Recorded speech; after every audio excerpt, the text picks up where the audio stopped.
Babar IU मतलब कि Islamabad United भाई दूसरा स्पॉट उनके पास है। अब बाबर आजम को भिड़ना पड़ेगा इस्लामाबाद यूनाइटेड से और फिर ही वो फाइनल में जा सकेंगे, या फिर अगर हारते हैं तो सेमीफाइनल में जाएंगे। जबकि तीसरे स्पॉट पर चली गई है मुल्तान सुल्तान अपनी खूबसूरत फील्डिंग की वजह से। जो फैसल अकरम ने और जो बाकियों ने साथ दिया है फील्डिंग के अंदर, सिर्फ यही एक रीजन है, वरना जिस तरह से वो बॉलिंग कर रहे थे वो बहुत अच्छे से इस्लामाबाद यूनाइटेड को फंसा सकते थे। मतलब आप कह लें कि इस्लामाबाद यूनाइटेड को सिर्फ मुल्तान सुल्तान की जो फील्डिंग है वो दूसरे स्पॉट पर लेकर गई है तो गलत नहीं होगा। मतलब कैच ड्रॉप करते हैं, मार्क चैपमैन का कैच ड्रॉप करते हैं, फिर मार्क चैपमैन वो तो धोएगा और वो इतना धोता है कि वो भाई नहीं देखता है कि सरफ लगा है, साबन लगा है कि नहीं लगा। फिर शादाब खान आकर एक अच्छी पार्टनरशिप बना जाता है। हैदर अली का एज यूजुअल है कि उसने छक्का मार दिया तो मार दिया, वरना कैच आउट होकर चला जाएगा। लेकिन मार्क चैपमैन और फिर उसके बाद जो इस्लामाबाद यूनाइटेड का एटीट्यूड है, मतलब ये एटीट्यूड चैंपियंस वाला रखते हैं।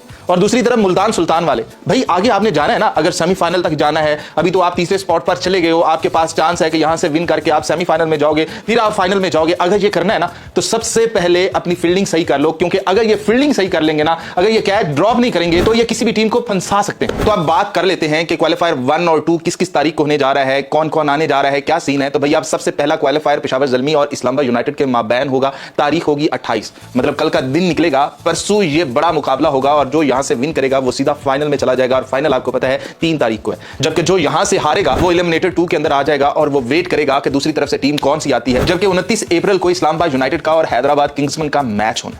इन दोनों में से जो जीतेगा, हारा तो बाहर, जो जीतेगा वो चले जाएगा एलिमिनेटर 2 के अंदर और जो क्वालिफायर 1 से हार कर आई होगी टीम उसके साथ टकराएगा और फिर 3 तारीख को जाकर मुकाबला होगा फाइनल के अंदर। तो आप देखना ये होगा कि कौन अपनी जगह पर फिल होता है, कौन आता है। लाहौर कलंदर्स गया, कराची किंग्स गया, क्वेटा ग्लैडिएटर्स गया। अब ये सारे टीवी ऑन करेंगे तो आपको मंगल को मैच मिलेगा, बुध को भी मैच मिलेगा, मतलब कि आपको 28 को भी मिलेगा, 29 को भी मिलेगा, यकम को भी मिलेगा और 3 तारीख को भी मिलेगा। तो अभी आपने वेट करना है पेशावर ज़ल्मी के और इस्लामाबाद यूनाइटेड के टकराव का, कि इन दोनों में से कौन तगड़ा निकलता है और कौन आगे जाता है। वैसे जिस तरह से इस्लामाबाद यूनाइटेड ने आज का मैच जीता है, जिस तरह से उन्होंने मुल्तान सुल्तान को हराया है कि भाई वो शुरू में ही लड़खड़ा गए थे, उनकी विकेटें चली गई थी। वहां पर जिस तरह से शादाब खान एक जिम्मेदाराना बैटिंग करता है और ऊपर वो फील्डिंग तो है ही है, वो तो उनकी तरफ से एक एक्स्ट्रा प्लेयर खेलते रहे हैं, 3-4 प्लेयर उनके एक्स्ट्रा खेलते रहे। फैसल अकरम ने तो पूरा साथ दिया है और चाचू फॉरन जो चाचू है वो उसने तो कुछ बैड वर्ड भी बोले हैं फैसल अकरम को। और वैसे बनते हैं फैसल अकरम के कि जिस तरह की घटिया उसने फील्डिंग की है।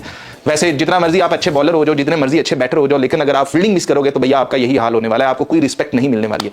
तो आप देखते हैं मुकाबला है 28 तारीख को, कौन जीतता है, पेशावर ज़ल्मी या फिर इस्लामाबाद यूनाइटेड। टीमें दोनों टक्कर की हैं। अब आप यहां पर ये नहीं कह सकते कि पेशावर ज़ल्मी तो हारी हुई नहीं है, सिर्फ एक मैच हारी हुई है। वो एक मैच हारी हुई है, यहां पर बस एक मैच की ही बात, एक हारोगे पीछे कोई फर्क नहीं पड़ता कि क्या करके आए हो, आपने यहीं पर बताना है कि आप क्या कर सकते हो।